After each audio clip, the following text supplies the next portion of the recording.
The mid-20th century saw no shortage of heroic men and women who bravely fought against fascism. While it was the collective efforts of the many operating with a singular purpose of will that triumphed over tyranny, the role of the individual in being able to single-handedly shape world events came to the fore during this time. One such individual was Dusan Duško Popov. He was described by author Russell Miller as a wealthy lawyer, debonair ladies' man, consummate actor, and courageous gambler. Popov was, to the Germans, their most valuable agent in place. In truth, he was working for MI5 to feed the Nazis carefully crafted intelligence as part of the double-cross system. Far from the stereotypical image of a discreet, shadow-dwelling spy, Popov was larger than life and embraced an extravagant lifestyle. He frequented elite casinos, drove luxury cars, and was often seen in the company of beautiful women. This high-profile persona served in many cases to deflect attention from his clandestine activities, but in others proved a liability. The warnings he gave to the FBI about the impending attack on Pearl Harbour were dismissed as the unreliable ramblings of a moral degenerate. For Duško Popov, the stakes were always high, whether he was sitting at the baccarat table or across from his Abwehr handler. He played a pivotal role in the success of the Allied Normandy invasion, and he was the prototypical super spy that inspired Ian Fleming's James Bond. And this is his story.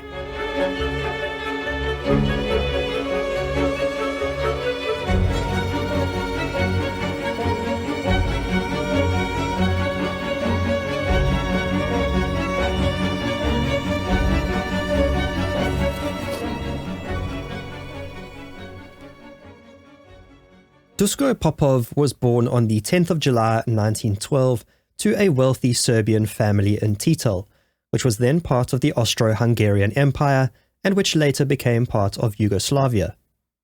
Popov grew up in a world of privilege and cosmopolitan influences.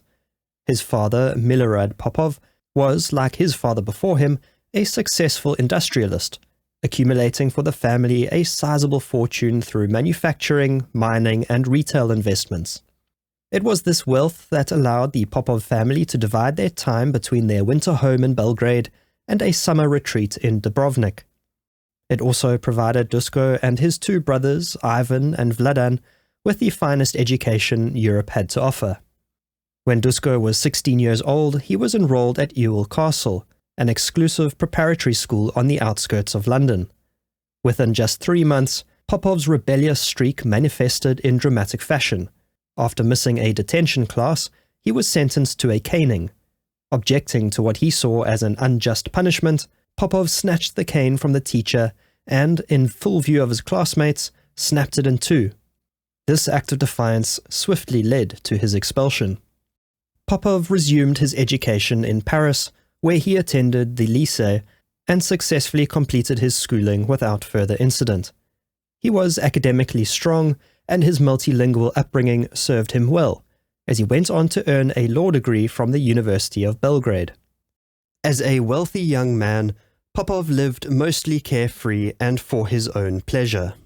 He spent his youth sailing the Adriatic, playing tennis and water polo, and chasing women across the glamorous resorts of Yugoslavia.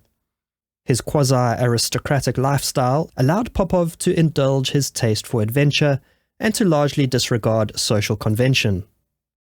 It was Popov's decision to pursue his doctoral studies at the University of Freiburg in 1934 that would set the stage for his later entry into the clandestine world of espionage. Located in the picturesque Black Forest region of southwestern Germany, Freiburg offered an appealing combination of academic prestige, a vibrant student life, and close proximity to the ski slopes enjoyed by Duško. Popov chose to further his studies as he was just 23 years old and not champing at the bit to enter the working world. Wanting to improve his German, and not being much concerned with the country's political situation, he saw no risk in choosing to study in Germany when Adolf Hitler had risen to power just a year earlier.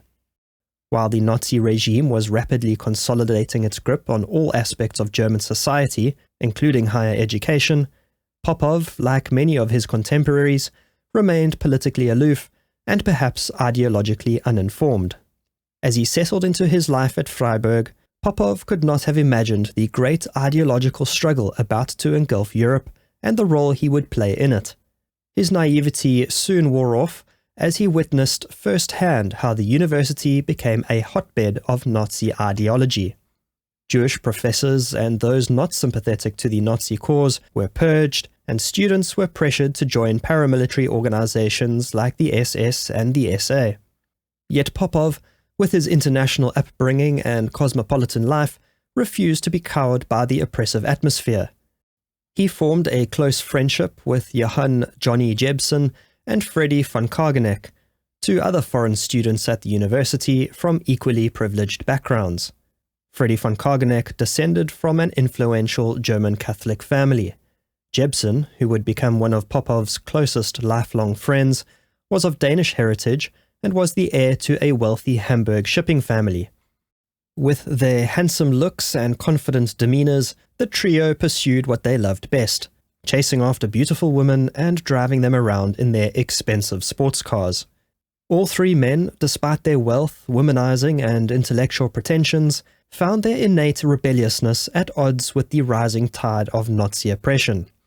They began to openly mock and undermine Nazi policies. When Popov and his friends learned that the owner of the Billinger Cafe had refused to put up a sign banning Jews, they made a point of frequenting the establishment. When demanded of by an SS officer stationed outside, the young men stated their real names plainly, with von Kageneck mockingly spelling out his aristocratic title for the officer. Popov and his friends also actively worked to counter Nazi propaganda on the campus. The Ausländer Club, or Foreign Student Club, regularly held debates on social and political issues. Popov and his friends attended these debates not only for the intellectual stimulation, but also because once the black tie dinner was over, women were allowed to join for dancing after 11 p.m. It soon became apparent to the three friends that the debates were being rigged to favor Nazi ideas. German students participating in the debates were in fact Nazi party members. They selected the debate topics which they prepared for weeks in advance, hoping to dazzle the foreign students into embracing Nazi ideology. For 18 months, the rebellious three worked against the system by preparing counter-arguments in advance of the debates. By leveling the playing fields, the trio managed to prevent Nazi perspectives from winning majority support, with Popov himself delivering 2 passionate speeches in defense of democracy. This defiance eventually caught up with Popov. Once the SS had his name, trouble was sure to soon follow. In 1937, Popov planned a trip to Paris to celebrate his doctoral thesis. Just before his departure, he was arrested by the Gestapo. For 8 days, he was subjected to intense interrogation. While he avoided physical torture, likely due to his social position, he was questioned relentlessly to the point of exhaustion and incoherence. The captors were intent on forcing their prisoner to confess to being a communist and a Jewish sympathizer. Popov answered only that he was not a Nazi. Without due process, he was transferred to Freiburg prison, where he was held in solitary confinement. Meanwhile, Popov's friend Johnny Jebsen had noticed his friend's conspicuous absence and began to worry. After making inquiries, Jebsen learned that Popov was languishing in prison. He managed to send word to Duško's father in Yugoslavia, who, leaning on his influential connections, convinced the Yugoslav Prime Minister to have a word with top Nazi leader Hermann Göring. After a month in jail, Duško Popov was quietly and suddenly released, on condition that he leave Germany within 24 hours. Not needing to be told twice, he returned to Dubrovnik in September of 1937 to set up his legal practice. His ordeal at the hands of the Gestapo saw to it that Popov's resentment for Nazi totalitarianism was converted to a deep hatred. Popov was eternally grateful to his friend Johnny Jebsen for the role that he played in helping to secure his release from the Gestapo, and hoped to one day be able to return the favor. Duško Popov was then making a living for himself practicing law as Europe marched ever closer to war in the late 1930s. When the Nazi and then the Soviet armies marched across Polish borders in September of 1939, Popov's ability to enjoy the comfort of his wealth remained relatively unaffected. This was thanks in part to Yugoslavia's neutrality in the war. In February of 1940, an event occurred that set Duško Popov on an entirely new life's path. He received an urgent telegram from none other than his university friend Johnny Jebsen. He was requesting an urgent meeting with Popov in Belgrade. Remembering his promise to his old friend, Popov immediately made his way to Serbia. The pleasantries of their reunion were brief. Jebsen told Popov that the Allied blockade had trapped 5 German merchant ships belonging to his family's shipping business in the Italian port of Trieste. Jebsen saw an opportunity. If he could sell the ships to a neutral country, he could make a tidy profit, while at the same time denying the ships from being requisitioned for the Nazi war effort.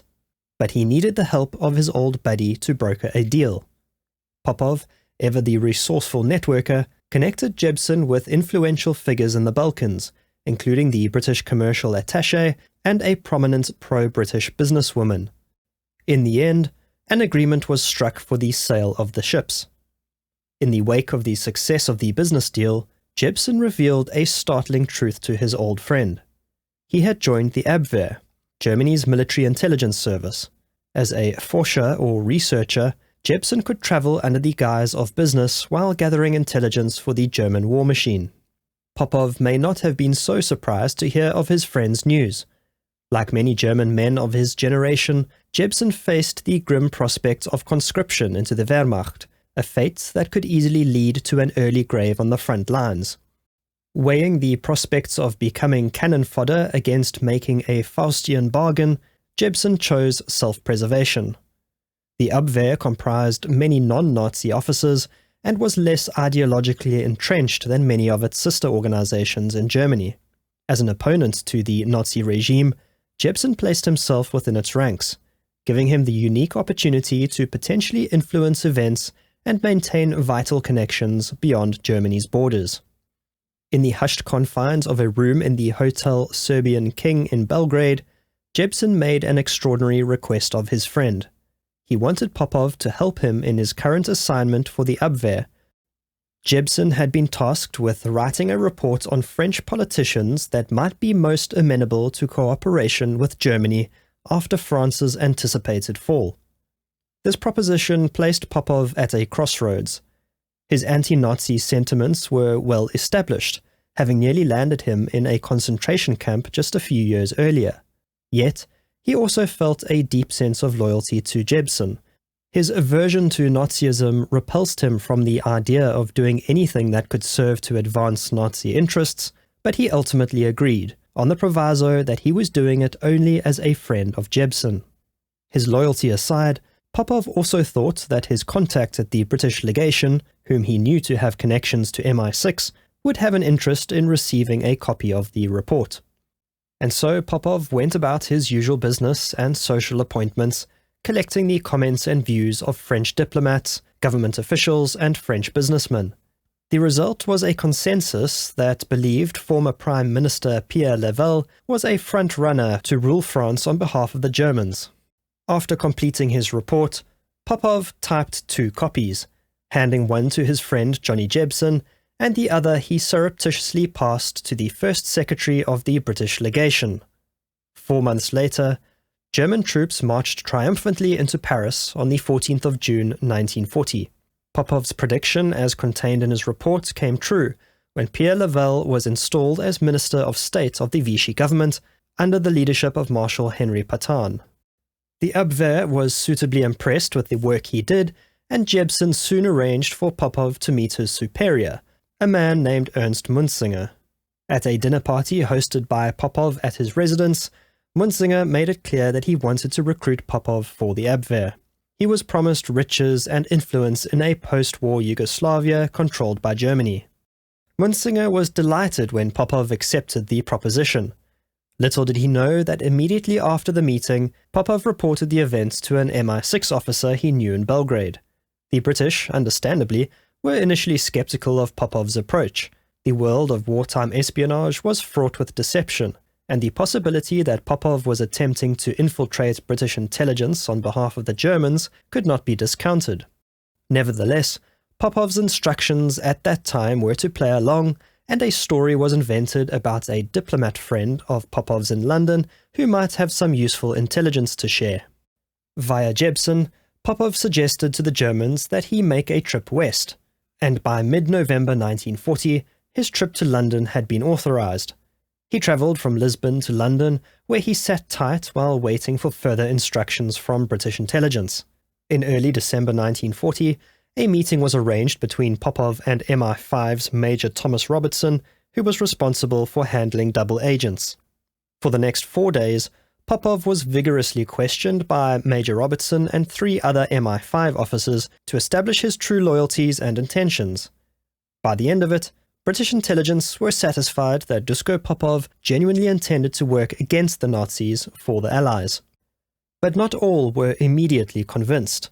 At a New Year's Eve party in 1940, Popov met with MI6 head Major General Stuart Menzies, the original C.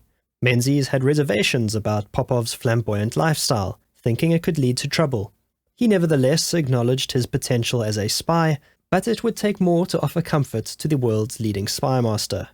And thus the Double Cross Committee formally recruited Duško Popov as a double agent. His initial code name, Scoot, was soon changed to Tricycle. Some believe the code name was a reference to Popov's love life, a nod to his reputation as a prolific womanizer. Others claim it was because he became the leader of a 3-person spy ring. Whatever its true origin, Popov, now Agent Tricycle, was poised to become one of the most effective and daring double agents of World War II. His recruitment marked the beginning of a high-stakes game of deception that would span continents, shape the course of the war, and ultimately cement Popov's place in the annals of espionage history. As dawn broke over 1941, Duško Popov was preparing to return to Lisbon, but he could not go back empty-handed. Popov was put in contact with Ewan Montague, a British naval intelligence officer who would go on to receive fame for his involvement in devising Operation Mincemeat. Montague helped Popov to craft a plausible backstory for his activities while in England, sufficient to fill a report of interesting but largely useless information to hand to the Germans. Back in Lisbon, Popov was faced with the unenviable task of maintaining his credibility with the Abwehr while subtly fulfilling the objectives set for him by MI5. His initial primary focus was establishing himself as a trustworthy German agent by cultivating relationships with influential British figures and attending social events. The Abwehr accepted Popov's story about the fictional diplomat friend that he had visited in London, and thus he worked to expand his network of sub-agents. In March of 1941, Popov introduced to Ludovico von Karchoff, his Abwehr handler, 2 people he wished to recruit into his network, Dickie Metcalf and one of his girlfriends, Friedel Gertner. Both secretly working for British intelligence, Metcalf was portrayed as a disgruntled ex-army officer with gambling debts, while Gertner was touted as having high-level social connections and access to political gossip. This 3-person network of double agents, which became known as the Yugoslav Ring, allowed MI5 to control the flow of information to the Germans, feeding them a mix of misinformation and strategically chosen harmless truths. This kind of intelligence was known as chicken feed. One of Popov's most effective techniques was his ability to play on the preconceptions and biases of his handlers. He understood that the Germans, like many, were susceptible to confirming their own beliefs. By presenting information that aligned with their expectations, while subtly undermining their overall intelligence picture, Popov was able to maintain his cover and advance Allied objectives. The Yugoslav Ring was seen by German intelligence as a major breakthrough. As early as 1940, MI5 had captured just about every German spy sent to Britain. This was thanks to British codebreakers who had broken the German Enigma codes. This meant that British intelligence knew precisely who was arriving on their shores surreptitiously, and precisely when and where. Not only did the British know exactly who the agents were, but the spies were generally reluctant, poorly trained, and often from neutral countries. Once captured and given the choice between the firing squad and working as a double agent, most, if not all, chose the latter. Popov was thus to the Abwehr like a gift from heaven. Taking advantage of their new perceived success, Popov was, as a matter of routine, required by the Abwehr to complete detailed questionnaires. These documents asked very specific questions, allowing Popov to deduce what German intelligence, and thus Nazi high command, were thinking and planning. Working closely with MI5, he crafted believable yet inconsequential answers, maintaining his cover while protecting Allied secrets. All the while, MI5 and MI6 likewise wanted access to all the information Popov was learning from the Germans.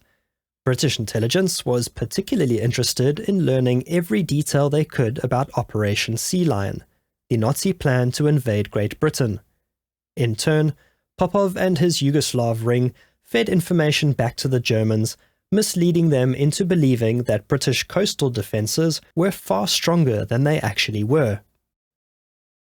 For a while, Popov continued his charade, but he wanted to be more than a trader in intelligence, and so he decided to devise an ingenious scheme that would, ironically, result in the Nazi regime being fleeced of their precious Reichsmarks and funding British intelligence. Popov knew that the Abwehr struggled to supply money to their agents posted in Britain. He thus proposed a solution to his handler.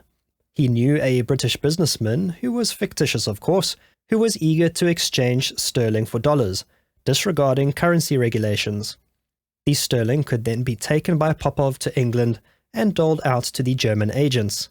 The plan, codenamed Operation Midas by the British, was put on the fast track for approval by Popov's handler von Kartschoff after he was offered a 10% kickback on the deal. When the operation got underway, Popov started carrying large sums of British currency on his person when he visited London for business. Operation Midas proved incredibly lucrative for British intelligence. The Abwehr laundered approximately £85,000 through this scheme, unwittingly funding their own enemies' intelligence operations. There was an incident that played out as part of Operation Midas that famously served to inspire Ian Fleming in creating his fictional spy James Bond. The parallels between Popov's real-life exploits and the fictional Agent 007 are striking and numerous.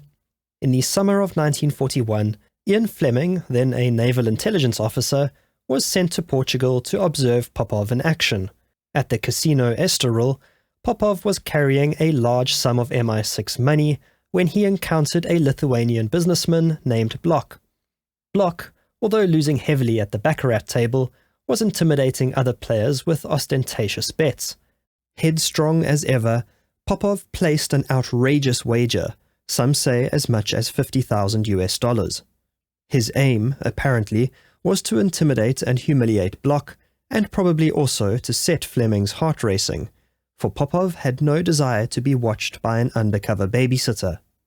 The ploy worked, with an embarrassed Bloch unable to match the bet. The risk of losing the money hardly seems to justify what Popov stood to gain by winning, but this was just the sort of person that he was. Ian Fleming witnessed the entire incident, and years later recreated this scene in his first James Bond novel, Casino Royale. It wasn't just Popov's gambling prowess that caught Fleming's eye. The Serbian spy embodied many of the characteristics that would define James Bond: charm, sophistication, a playboy lifestyle, and a penchant for living dangerously. These were all traits that would become hallmarks of Fleming's fictional spy. However, in 1941, the exploits of James Bond were still many years away from publication and from dazzling audiences on the silver screen. In the midst of the horrors of war, Duško Popov still had important work to do. In the spring of 1941, Duško Popov received new instructions from the Abwehr. With the success he had enjoyed in England, the Germans were hoping that he could achieve the same feat across the Atlantic in the United States of America. The Abwehr told Popov that their networks in the USA were in a state of disarray, with the FBI having a file on every American with German ethnic roots.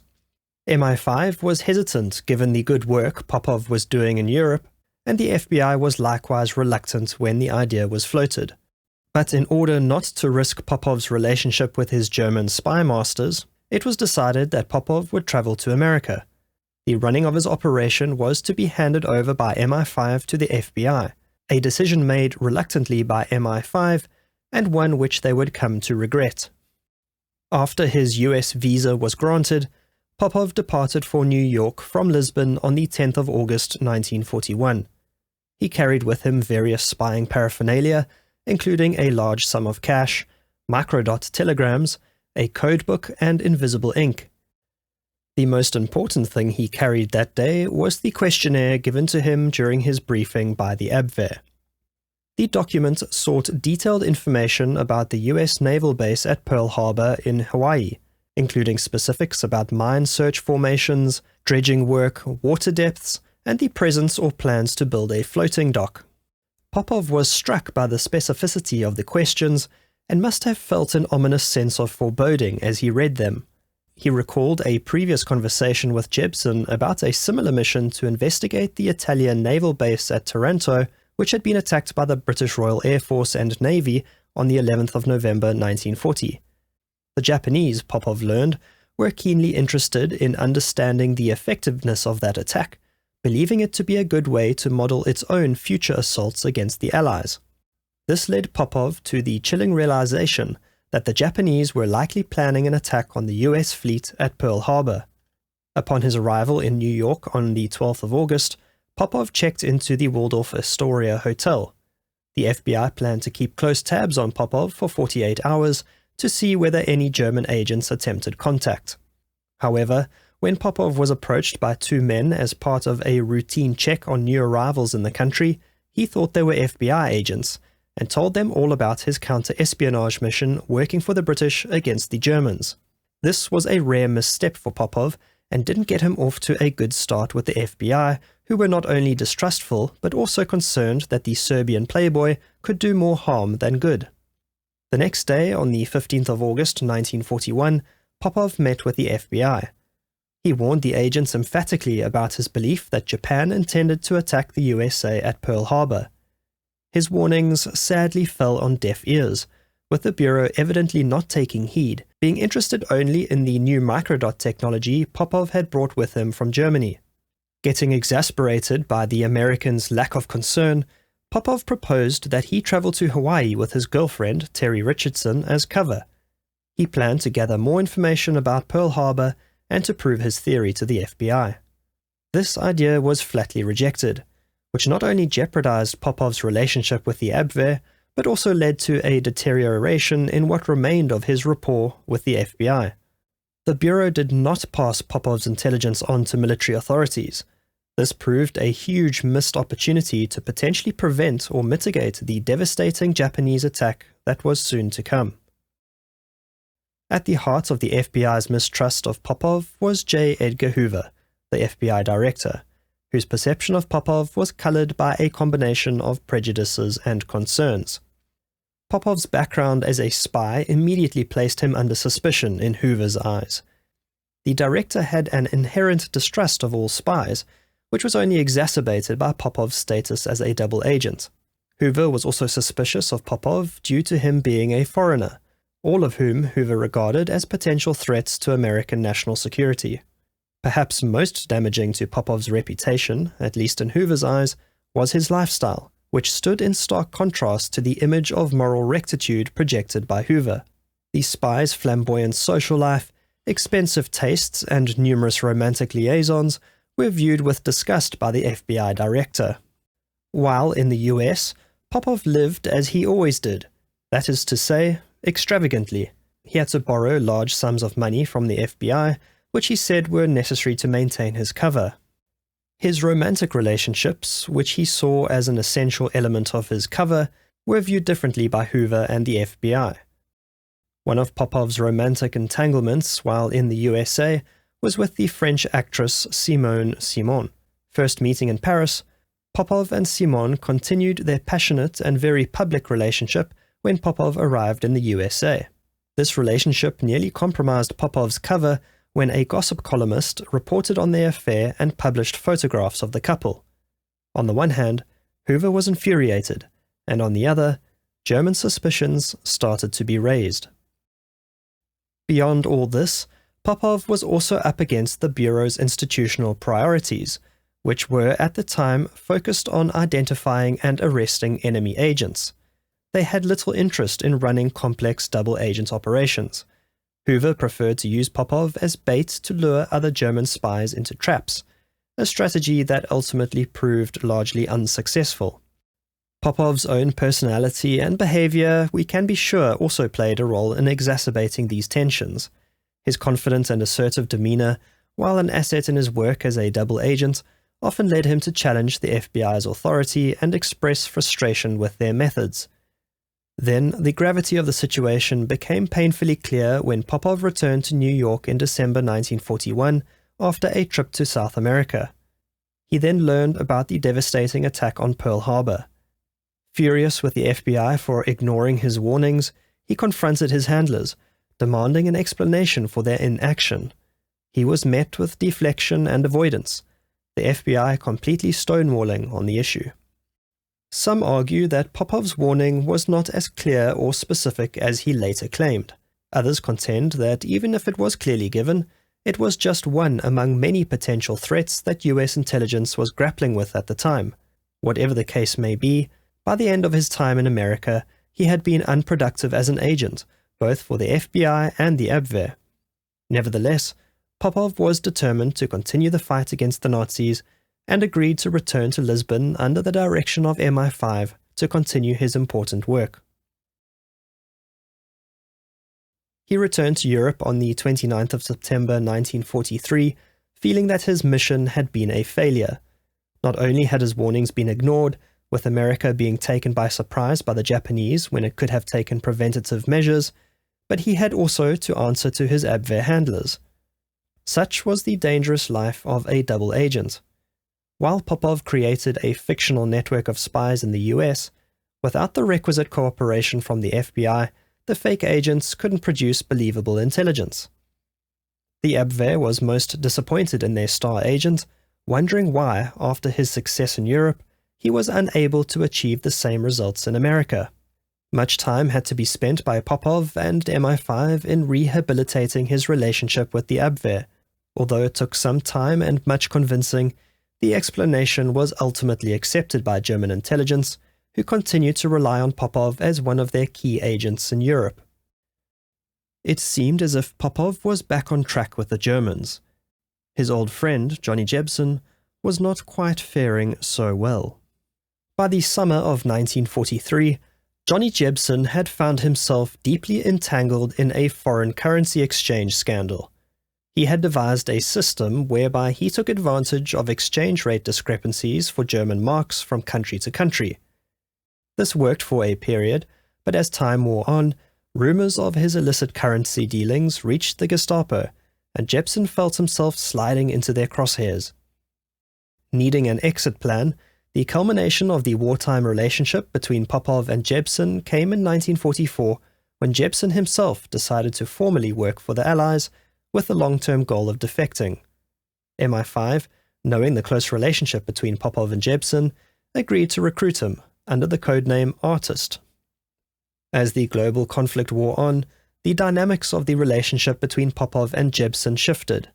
It's not clear exactly when Jebsen learned that Popov was a double agent, but it is likely that it was from the very beginning.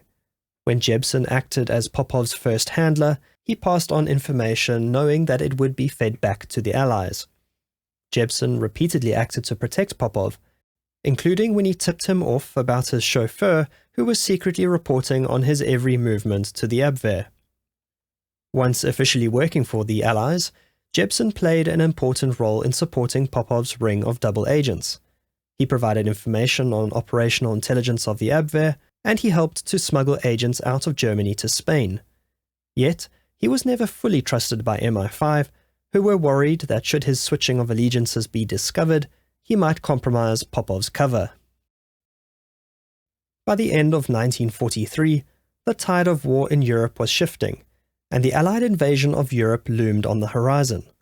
In the planning that went into Operation Overlord, the Allies' grand plan to liberate France and then Europe from the clutches of Nazi tyranny, MI5 recognized the critical need to mislead the Germans about the operation's timing, location, and scale. The result was the birth of Operation Fortitude, a massive strategic deception plan, a part of the broader Allied deception strategy that was Operation Bodyguard, that would prove instrumental in the success of the D-Day landings. In December 1943, Duško Popov was again operating in Portugal. Being officially neutral in the war, Lisbon was turned into a spying hub. He had been handed yet another detailed questionnaire, this time by the SD, the intelligence arm of Hitler's SS. The questionnaire focused on Allied military capabilities and intentions in Britain. MI5 seized this opportunity, meticulously crafting Popov's responses to plant seeds of misinformation about a fictional buildup of forces in southeast England. This deception, which was maintained across multiple double agents working as part of Double Cross, aimed to reinforce the Germans' belief that the Pas-de-Calais region was going to be the primary landing site for the European invasion, with Normandy being a smaller diversionary landing. Popov also provided detailed reports on the fictional 1st United States Army Group, or FUSAG, supposedly led by General George Patton. This phantom army, existing only on paper and in elaborate props and inflatables, was a cornerstone of the Allied deception plan. Popov's reports helped to solidify the German belief that this force was real and was poised to strike at Calais. The following month, Popov met with his brother in Lisbon. Ivo Popov, who had himself become a double agent under the codename Dreadnought, played a crucial role by enhancing his brother's ongoing cover story. Posing as a pro-German Yugoslav officer, Ivo provided Popov with additional fabricated information about supposed Allied plans, further reinforcing the deception regarding the Pas-de-Calais. In April of 1944, Popov travelled to London for a debriefing with MI5 and to receive his final instructions before returning to Lisbon. He underwent extensive training, including visits to the areas mentioned in his fabricated reports, to enhance his ability to withstand interrogation by the SD. When he returned to Lisbon in late April or early May of 1944, Popov faced an intensive 2-day interrogation by Alois Schreiber, a senior SD officer sent from Berlin for purposes of debriefing their agent. Fortunately, Popov's friend Jebsen was present at the interrogation and did well to plant seeds of trust with the SD interrogator and guide the outcome in Popov's favor. Under enormous pressure to keep his story straight and avoid any contradictions, Popov successfully withstood the scrutiny, convincing Schreiber of the authenticity of his fabricated reports. Just as the Allied plans to take back Europe were reaching their crescendo, Popov received some devastating news. On the 7th of May 1944, Popov was told by MI5 that Jebsen had missed a scheduled meeting with his handler, and his whereabouts were unknown. Fate had seen to it to intervene cruelly. The disappearance occurred just days before British intelligence intended to carry out a plan to extract Jebsen to safety. It was soon established that on the 29th of April 1944, Jebsen had been drugged, kidnapped, and taken across borders from Lisbon to Berlin. He was being held at Prince Albrechtstrasse, the infamous Gestapo prison. From there he was transferred to Sachsenhausen concentration camp, where he faced a grim fate. Popov vowed to himself that as soon as circumstances permitted, he would do all in his power to find his friend. On the 6th of June 1944, the Allies launched the D-Day invasion of Normandy. The German High Command, still convinced that the main attack would come at Pas-de-Calais, held back their reserves, allowing the Allies to secure a foothold in France. Popov's role in Operation Fortitude, alongside the work of other key double agents like Bronx, Brutus, Treasure, and Garbo, proved instrumental in the success of the D-Day deception. By providing a steady stream of convincing yet entirely fabricated intelligence reports, these agents played a critical role in diverting German attention away from Normandy. Popov's valuable contribution to Operation Fortitude was extremely risky due to his close proximity and regular in-person contact with the Abwehr. As important as Popov's role was, he was just one agent in an intricate network of spies and disinformation. The complex operation depended on the total success of the sum of its parts, from the double agents, statesmen, radio operators, those cracking codes at Bletchley Park, and all the men and women involved in the fabrication of dummy military installations and equipment. Each of these represented a link in the chain, which, if broken, could have scuppered the entire invasion plan. After D-Day, and as the Allies pressed on through France on their ultimate mission to Berlin, Duško Popov's role as a double agent naturally began to decline. The Abwehr's influence was waning, and the Allied focus in the war shifted. On the 8th of May 1945, the Allies of World War II formally accepted the unconditional surrender of Nazi Germany. Duško Popov was fully entitled to revel in the momentous victory of the regime he had for so many years fought against. Yet, he could not rest, choosing instead to embark on one last mission, a personal quest for justice for his friend Johnny Jebsen. In October of 1945, Popov travelled to Paris to investigate and search for his friend. His worst fears were realized when he learned Jebsen had been tortured and then executed while at Sachsenhausen. Johnny Jebsen bravely went to his death, not revealing Popov's true identity or any other Allied secrets. Popov also learned the name of the concentration camp commander who had ordered the death of his friend. In a chilling encounter described in his memoirs, after tracking down Walter Sulzer, Popov drove him to a secluded wooded area where he forced him to kneel. Holding a loaded gun to the man's head, Popov did not pull the trigger, unable to carry out a sentence which many would consider to be justified. Popov's wartime service did not go unrecognized. On the 28th of November 1947, Popov was awarded the Order of the British Empire. Usually the award was presented at Buckingham Palace.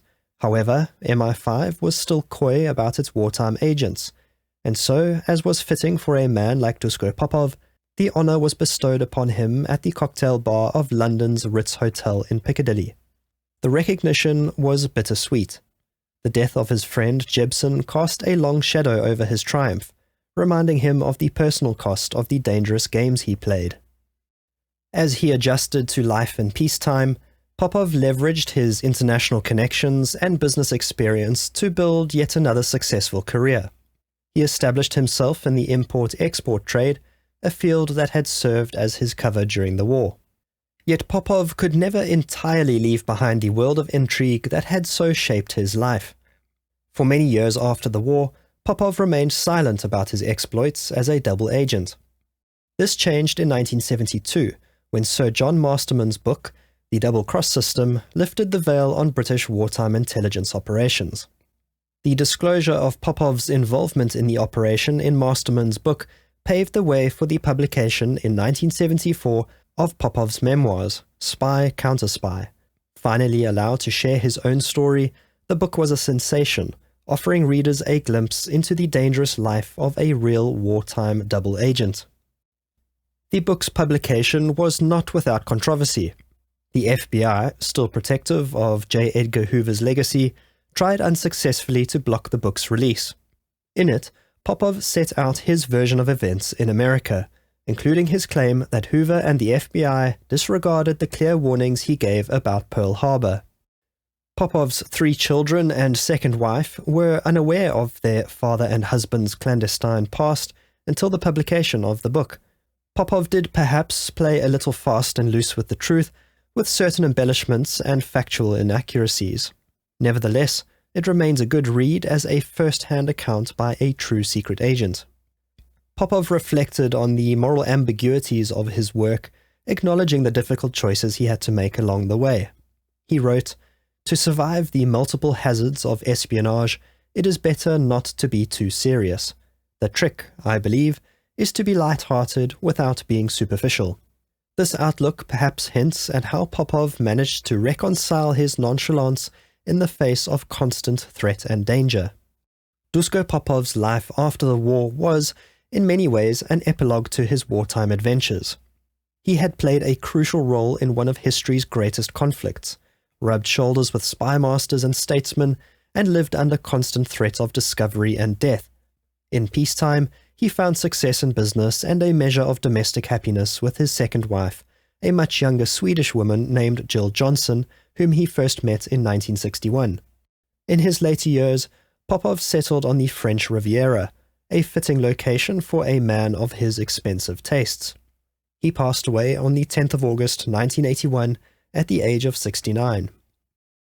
In the high-stakes game of wartime espionage, Duško Popov proved that sometimes the best way to hide is in plain sight, dazzling friend and foe alike with a performance worthy of the world's greatest stages.